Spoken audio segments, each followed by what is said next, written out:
होला भाइ? के को खुसी हो?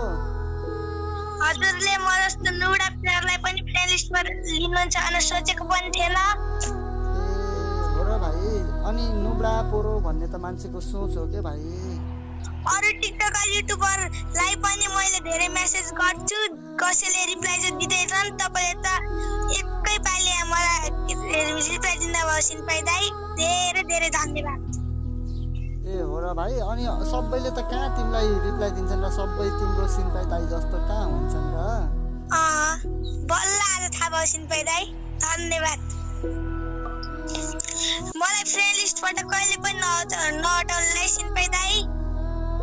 अरे भाइ म फ्रेन्ड लिस्टबाट हटाउँदैन के, ढुक्क भएर बस न। थ्याङ्क यू मेरो दाइ। अनि दाइ मलाई मेरो साथीहरूले पनि ग्रुपमा बोलाउँदै किक गर्छन्, म नुडा भएर होला दाइ। अनि भाइ त्यस्ता साथीहरूको सङ्गत गर्ने होइन तर भाइ। अनि त्यस्ताहरूलाई त किन फ्रेन्डमा राखेको? है आफै बोलाउँदै किक गरिराख्छन्। ए हो र भाइ। हजुर दाइ।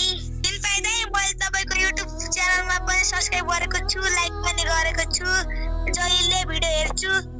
हो र भाइ। अनि भिडियो कस्तो लाग्छ त तिमीलाई? राम्रो लाग्छ दाइ। थ्याङ्क यू दाइ मलाई फ्रेन्ड लिस्टमा लिएकोमा।